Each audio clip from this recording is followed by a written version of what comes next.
Yo, URHOBO Canada. Yo, URHOBO Canada. Oh, what we work, pass our way to we. Other way we work, put your wagon and you to my URHOBO Canada. Or in the mail, I do. URHOBO Canada. URHOBO Canada. Oh, what we work, pass our way to we. Other way we work, put your wagon and you to our URHOBO Canada.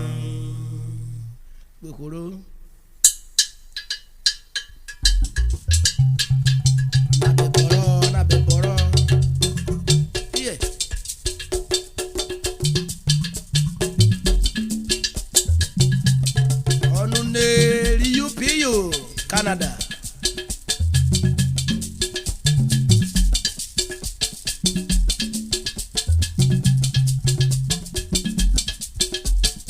Jagbaru koko yena.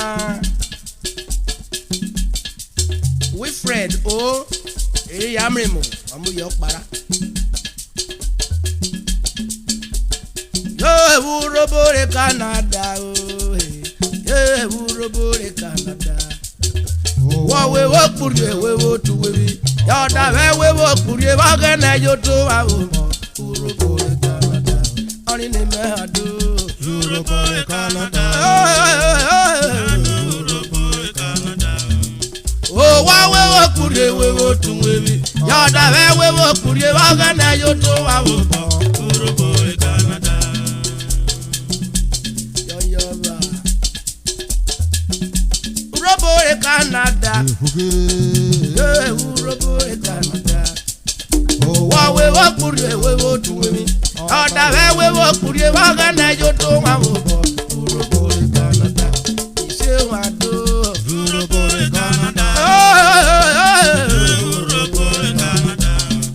Oh, wa we work for you, we work to we. Other way we work for you, wa gana yo to wa o. URHOBO Canada.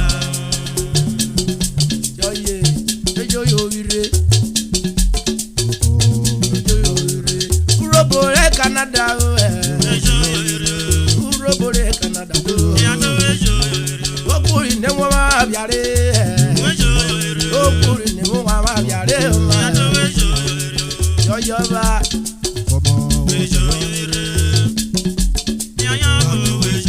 Ye mu kimyo mi o mi kri yo yo. Anana kri yo yo. Ino ko me wa kwa. Ebere wa ka o kere. Inya sa mi mbe na biya. Eri o ko kwa ibu mo asofo. E ko ni ro mi mrere. E da bu ba. Mada romance of our river. E ko wa ko biru.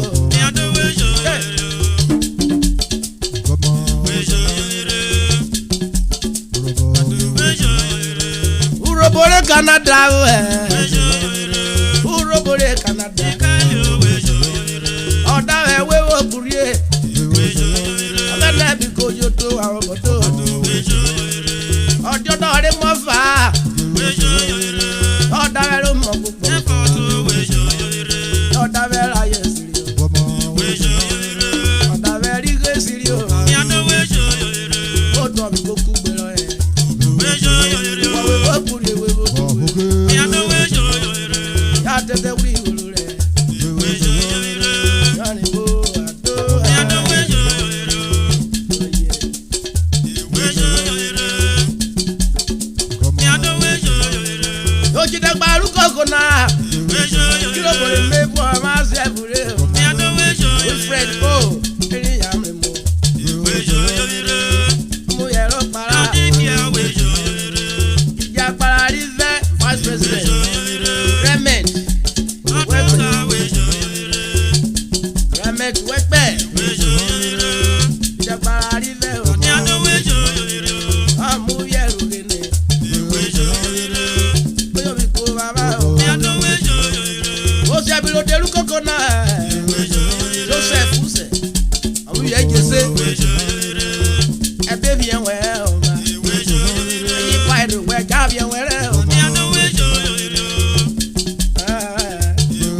na oyi treasurer.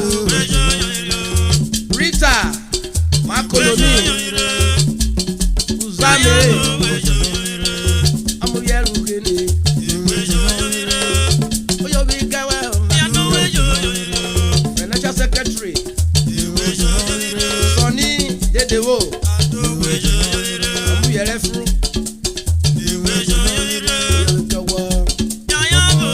Publicity Secretary and Speaker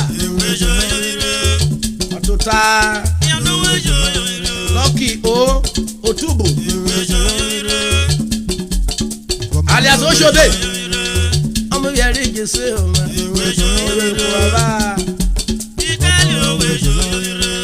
Directors Mary Soso Oreku Mary Soso Blessing Onagbe Boka Amuyere Bagolo Yobukawo Gabriel Oyibororo Amuyere Abraka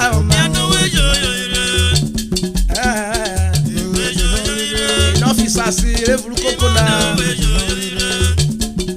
Odari Mebal Kokona Honorable Dixon Ale is the senior and first URHOBO man to reach and live in Canada. Ayukoro okay kutobo in Canada na Oyoruka one of Chief Efe Kumale member and initiator of UPU from Ereni Amuyere Ereni Ayukwo Oyomi Gawa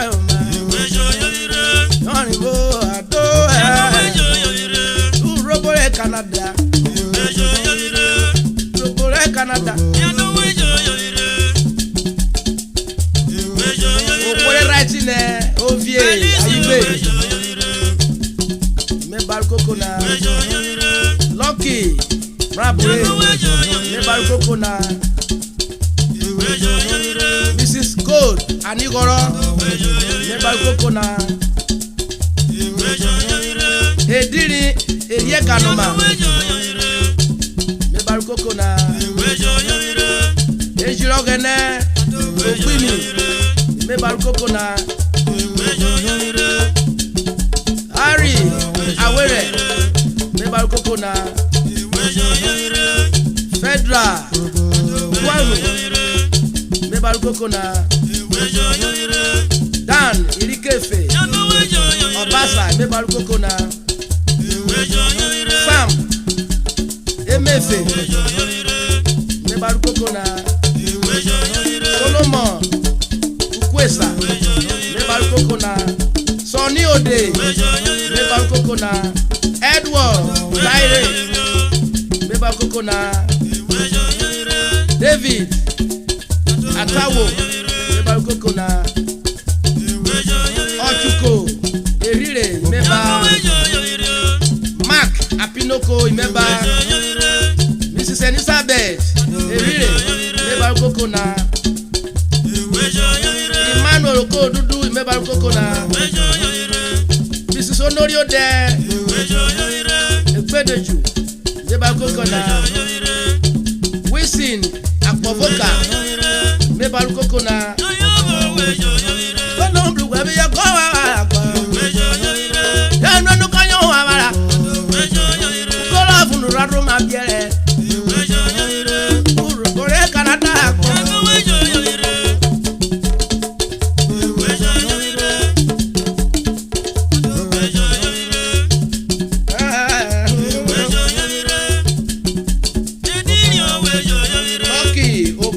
Otubu the Otota Sophie Arrow on behalf of UPU Canada.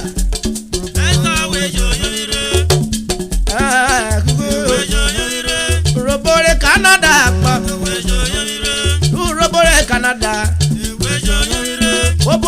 wa ma kurie agana bi kojo to wa bo etu we bi ram ni yere ne konya ya bori mi bota me lo kuru ne bo tu lu ko me o yo bi kamare ya na rojo ma bo ma konya ya bori mi bota ma konya ya bori mi o pe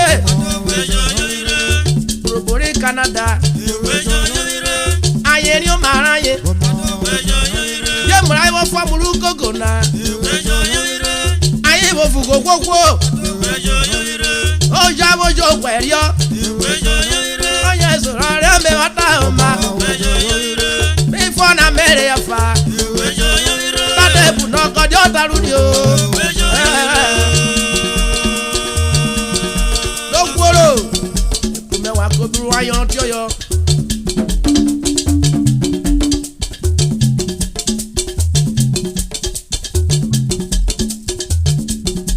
Joyoba robo mevi Nigeria me.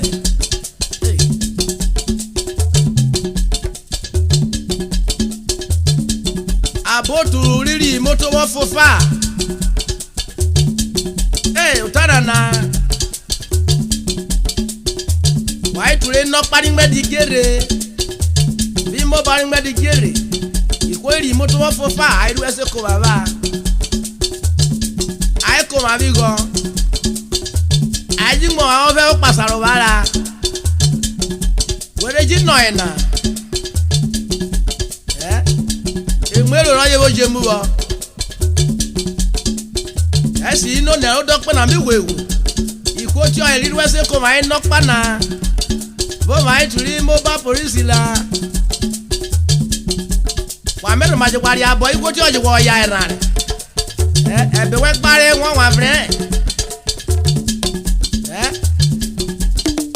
yoru re ko baba o tuwe no pana bitu mo bani ngbe digere na okoko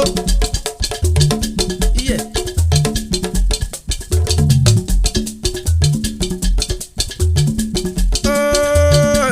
kuri ne wa gogo na odo oduru koro ma odo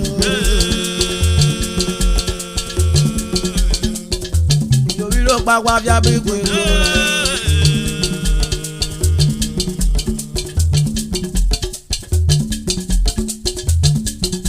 meteri gbe ka ko gburi ne akososo resoso eti ne esta e monena mama yo ko wo wajuta me fiare kana wo pe nínú kuri da pozo na wo gbe wo yo ri o mo vi go to ko gboro yo sare si se wo bo ori vet ne Sandra ono vugo de oyo ko wo Sandra erure siri me ne o ko ise we na ari meje no ko we kana yo weri womre da womre ro mi anwe ari akonu reke yere oro dudu apoye we ko wojo gboro yo yo je di akawo esa ize yo ko tu ko meje oda mi agwa jolo lotu ikwaya mero pako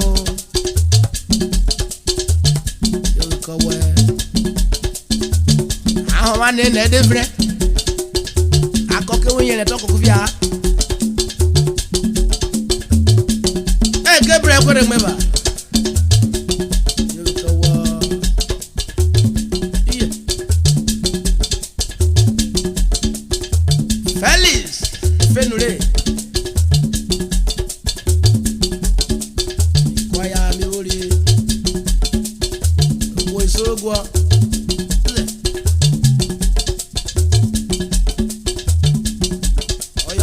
electrician stroke engineer mi wori le pata ko collect instrument me même la ouais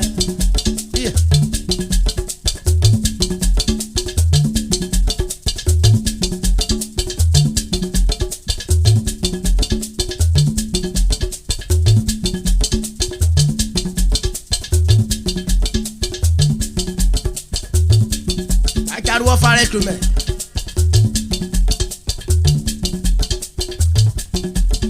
I borrow me slow and steady.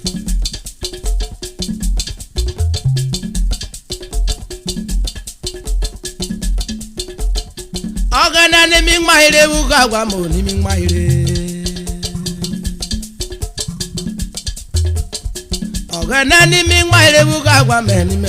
Wo juju be kinu won fa bo bi ko. Ogana ni mi mahire ugawa mo ni mi mahire. Wo juju be kinu won fa bo bi ko. Ogana ni mi mahire ugawa mo ni mi mahire. Yo ye. Ogana ni mi mahire ugawa mo ni mi mahire. Ogana ni mi mahire ugawa me ni me. Wo juju be kinu won fa bo bi ko. Ogana ni mi mahire ugawa mo ni mi mahire. Wo juju be kinu won fa bo bi ko. Ogana ni mi mahire ugawa mo ni mi mahire.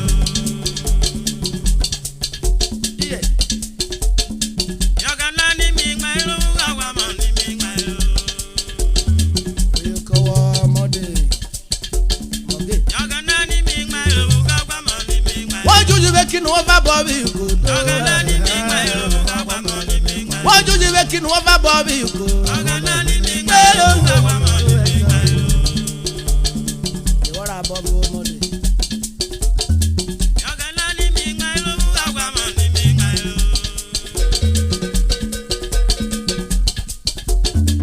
Ogana ni mi mahire ugawa mo ni mi mahire. Wọ́n jújú pé kí ni wọ́n bá bọ́ bí ikú tó. Ogana ni mi mahire ugawa mo ni mi mahire. Jújú pé kí ni wọ́n bá bọ́ bí ikú. Ogana ni mi mahire ugawa mo ni mi mahire. Ogomugoro. Ogomugoro. Wà á mú àdó. Ogomugoro. Náà ni mo ẹni yẹn lò. Ogomugoro. Lọ́yẹ̀. Ogomugoro. Yaya ogomugoro. Wọ́n jújú pé kí ni Ogomugoro. wọ́n bá bọ́ bí ikú. Ogomugoro. Yọ̀gá náà mú wéré. Ogomugoro. Kọ́gbárùn mi mẹ́wò mú Yaya wéré. ogomugoro.